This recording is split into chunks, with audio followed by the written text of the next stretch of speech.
José Ricardo Alvarenga Trípoli nasceu em 17 de abril de 1954 e foi criado no bairro de Perdizes. Advogado por formação e ambientalista por ideologia, é o vice-líder do PSDB na Câmara dos Deputados. Foi eleito vereador pela cidade de São Paulo em 1982 e por 4 vezes foi deputado estadual. Entre suas realizações está a ocupação em 1995 do cargo de presidente da Assembleia Legislativa de São Paulo. Em 1999 foi secretário estadual do Meio Ambiente no governo de Mário Covas. Defendendo uma plataforma ambientalista e de defesa dos direitos animais, em 2006 foi eleito deputado federal pelo PSDB. Entre seus principais projetos na área, destacam-se a Política Estadual do Meio Ambiente, o Projeto São Paulo Pomar e o Código Estadual de Proteção aos Animais, conhecido como Lei Trípoli de Proteção Animal. Em 2010, foi reeleito deputado federal pelo PSDB e é um dos pré-candidatos do partido para a Prefeitura da cidade de São Paulo em 2012. A Daqui TV conversou com Ricardo Trípoli sobre sua pré-candidatura para 2012 e a situação política da Zona Oeste.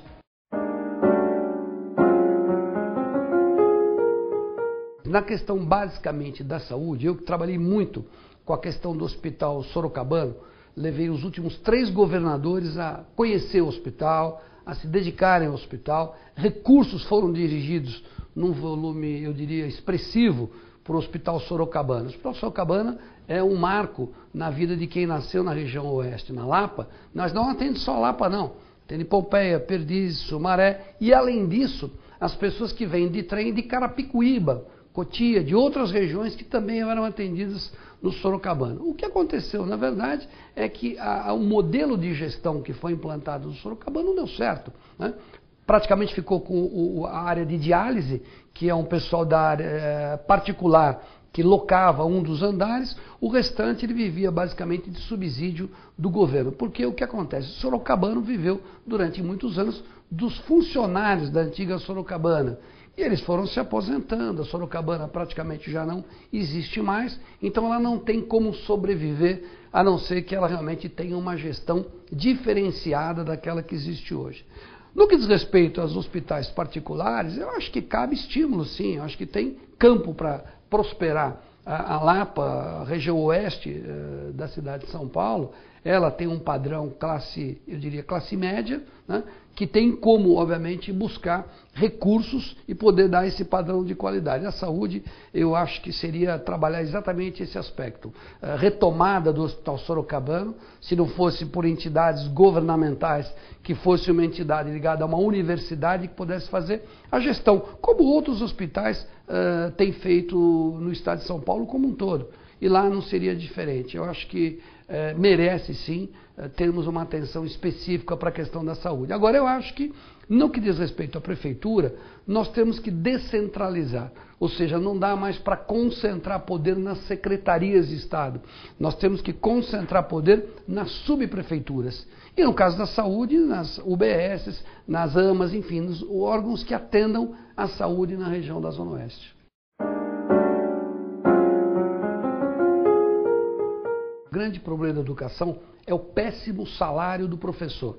O salário do professor é muito ruim, o professor ganha muito mal. E quem forma o caráter, quem obviamente instrui o jovem que será o adulto do futuro, é exatamente o professor. Então eu acho que, sem sombra de dúvidas, há necessidade de que a Prefeitura de São Paulo dê um enfoque para a questão do ensino voltado ao professor. Um professor bem preparado, um professor que tenha recursos, que receba um bom salário, com certeza nós teremos um profissional preparado, apto a poder dar o atendimento a essa massa de alunos. A questão da distribuição de alunos, eu costumo dizer o seguinte: prédio é uma coisa que qualquer um constrói.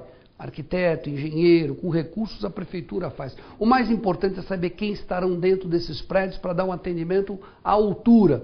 Ou seja, o que as pessoas querem, na verdade, é satisfação do serviço prestado. Porque eles recolhem IPTU, porque eles recolhem o ISS, porque eles fazem a lacração dos seus veículos na cidade de São Paulo. E tem que ter a contrapartida dos impostos que são recolhidos. Portanto, acho que o salário do professor é o principal problema da educação hoje, não só em São Paulo, mas em todo o país.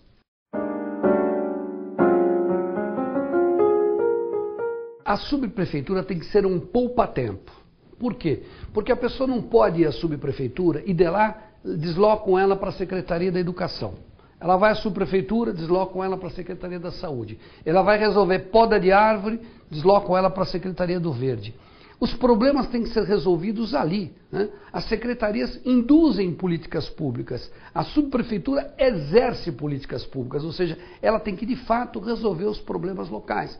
Acho que precisa ouvir mais a comunidade, as pessoas da região têm que interagir mais com a questão das subprefeituras e elas têm que estar aparelhadas suficientemente para poder dar atendimento. Eu acho que nós temos que ter menos secretarias municipais e mais volume de recursos e mais volume de pessoal para dar um atendimento efetivo nas subprefeituras.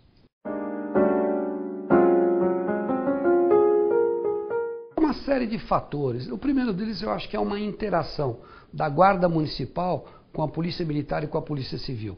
A hora que nós tivermos essa integração dessas polícias, eu acho que nós teremos uma facilidade maior na questão do atendimento. Eu acho que é a questão repressiva, mas você tem que ter, na verdade, um volume. Câmeras de rua funcionam, podem ajudar bastante, as câmeras que estão localizando o que está acontecendo nos locais de grande acesso, as grandes avenidas principalmente. Iluminação, que é um dado que você já conhece, ele é importante, ele é fundamental, e eu acho que o cuidado com os próprios públicos, eu acho que a Guarda Municipal, ela tem que estar voltada exatamente a isso, às escolas, aos hospitais, ou seja, ela tem que tomar esse tipo de cuidado.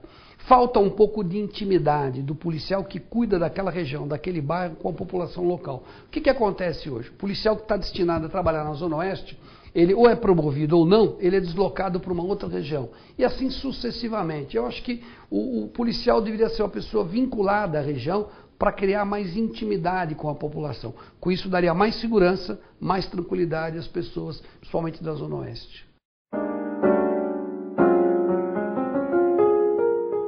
O direcionamento de uma questão social, né? Isso não é um problema de hoje, é um problema que já vem há muito tempo, mas é um problema que tem que ser resolvido. Ou seja, nós temos que olhar os problemas e apontar soluções. Eu acho que há, inclusive, da própria sociedade, alguns mecanismos que ajudam a cuidar de pessoas que estão nessa situação, nessa real situação.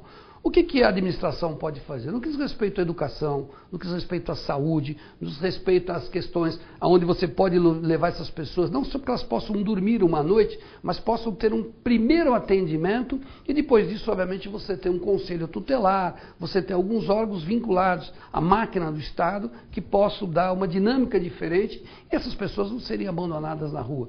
Normalmente não são pessoas que nasceram no bairro, não. São pessoas que se deslocam de outras regiões e vão migrando na cidade. Eu acho que nós temos que ver esse problema de uma maneira geral. Ou seja, nós temos que pensar globalmente e agirmos localmente no que diz respeito à questão das pessoas abandonadas.